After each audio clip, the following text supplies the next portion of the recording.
Well, Tuesday practice was great being out here.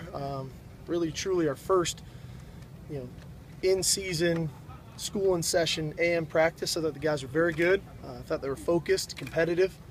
Thought Cody was extremely sharp throwing the ball, and I think we're in a good place. Anytime you've come into week 2 of a game plan when you've kind of implemented it in the last 3 days of last week, and now you can come back today and fine-tune some things. I think it showed. I thought our attention to detail was very good. As I touched on, I thought the competitive nature was good of practice, and it's good to get out here in the morning and be done by 10 o'clock with a 2-hour practice and send these guys off to school.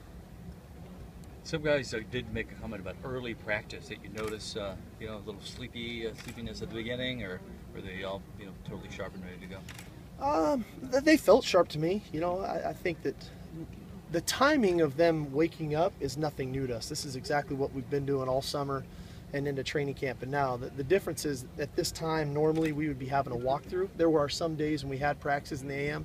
So from just a sheer timing standpoint of their body clock, going to sleep, waking up, eating, getting ready for practice, it should have been no different for them. Not a half school though, right? Now they go to school. Right. So we are student athletes at the University of Southern California. You've run out of that tunnel, obviously, many a times. How will it feel different? Are you anxious? Are you nervous as the head coach of this program? I used to like to use the term anxious until somebody actually gave me the definition of it, so I don't use anxious anymore. I think I'm more excited than anything else. I'm a kid, like I said, growing up in Southern California, of going to the '84 Olympic Games, watching the Raiders play there, obviously watching SC football, and all of the great players and people. And then as an assistant coach, some of the great memories that I have from that time. I'm probably just as excited as anything. I wish it was today, quite honestly. I joked with the players the other day, and during the mock game, Cody and Hayes and I were kind of out on the field early. We were throwing it around. I said, man, I don't know who's going to be more excited, you guys or me, the first time we come down. So it's awesome. It's humbling, like I've said before, being a kid from Southern California, being the head coach at SC, and all of the history and tradition and the great coaches that have come down that tunnel, and the athletes. It's very humbling. Is there such thing as actually knowing your team is ready? Coach always knows you can get better. Where do you stand on that? I'm always cautious of saying that. Hey, I think we're ready to go on a Wednesday, and then we don't go out and play great. And sometimes you have a Wednesday practice, you think, boy, I don't know if we're ready to go, and you go out and play a great football game. I think it's all a process. And it's embracing that process and understanding it so that you're putting your best foot forward on Saturday. I think the process is well underway for this team. I think they understand it. But again, this is new, and I haven't been with them on a game day yet. I haven't come down that tunnel. We haven't been behind. There's a lot of things that'll be new for us this fall. But the biggest key for me is them understanding that the process is the most important thing. It's easy to look at the finish line. It's easy to look at Saturday. Everybody wants to win on Saturday at 4:30 when they run out of the tunnel. The challenge is winning today and having our best practice today and our best meetings this afternoon. Coach, is it always tougher to prepare for the very first game of each season, knowing that no one's really taken a snap yet?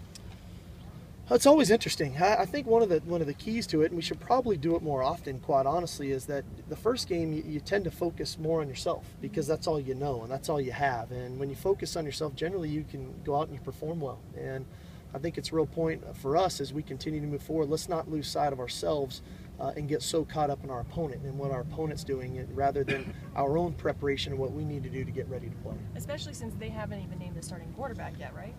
Yeah, I mean, I don't. They're both good athletes, both good runners, and can throw it.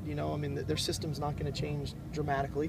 She'll have a couple wrinkles for each guy, and that's our job as a coaching staff to sort that stuff out and figure that stuff out as the game's going on. Let's do one more football question. Sark, what's your message to the team about the depth chart in case anyone is upset that they're not listed as a starter? It's really pretty simple, Mike.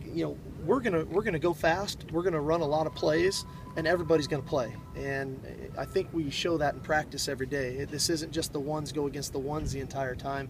Our twos get extensive reps. A lot of our guys play. A lot of our wideouts play, and DBs. So at the pace we're gonna operate at, we're gonna need guys to step in and play. And so At times, there might be games when it's hard to tell who was the starter and who was the backup because of just the flow of the game and how things go for us. Okay, let's let Sark make a comment now about Sure. Josh. I say Josh Shaw, first and foremost, is a good person. He's a good kid. He came to us with what had occurred Saturday night, and I have no reason, no history to not believe Josh and his story and what has occurred. Obviously, within the last few hours or so, we've gotten a few phone calls contradicting what Josh said occurred Saturday night. So we're going to continue to vet it, and we're looking at it. But beyond that, I only know what I know, and Josh is adamant with what occurred, and we'll continue to vet some of the other stories that have come across our desk or across our phones, and see where we can go from there. Sark, the phone calls are they coming from people who were there or who saw it or saw him? I don't want to get into who's calling us, because then I'd have to answer that question every day about all sorts of stuff. So I'd just appreciate if you guys just gave us some time to vet it, to look into it, and so that we can give you a really solid answer instead of more of hearsay or what might have occurred or didn't occur. Are you interested in finding out exactly what happened, or is this a thing of the past and you're just going to let it? I think it's important to know your team. I think it's important to know your players. Like I said, Josh Shaw has been a good leader for us. He's given me no reason not to believe what he has told us that occurred. And so, but you need to know. I think it's important to know in the direction that we head in. Were you surprised you got those kinds of calls? I'm never too surprised. I get calls on a lot of different things. A lot of those calls sometimes you guys don't know about, and we have to do our due diligence, and we have to vet all of those, and we handle them internally. So we'll see what happens with this one and move forward, and we'll give you guys an update. What is the impact as far as on the field goes of not having Josh? That's a great question. Obviously, we're fortunate, and I've been talking about Chris Hawkins since spring ball. I think that he's really improved for us. Obviously, Kevon Seymour's experience is big for us, but I think it really pushes Adoree to the forefront. It pushes John Lockett to the forefront, and Lamont Simmons has to be ready to play. So it's just another opportunity for a younger player to step in and contribute when his number's called. You talk about Josh's availability. Oh yeah. So Josh won't be available until we find out.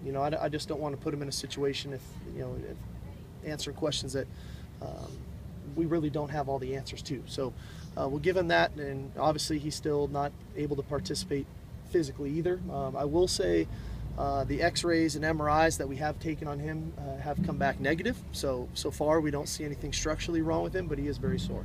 And these are high ankle sprains? Yes. In both legs? Yes. Let's do one more. With Adoree's been kind of more on defense, is this going to change his availability on offense? You can try to scale that back now. That's a great question. It could, and as I touched on earlier, the flow of the game is always unique, right? Every game goes and has its own personality, and so we'll have to play it somewhat by ear. There wasn't going to be a set number of plays where Adoree had to play, 20 plays on offense. It was going to be somewhat of a feel. Obviously, this is going to probably give him more opportunities on the defensive side of the ball, and so we just have to be cognizant of that it's going to be his first game Saturday, and what's going to be asked of him physically as well as mentally to be fair to Adoree, to give him the best chance to be successful. Thank you, sir. Alrighty, guys. Thank you.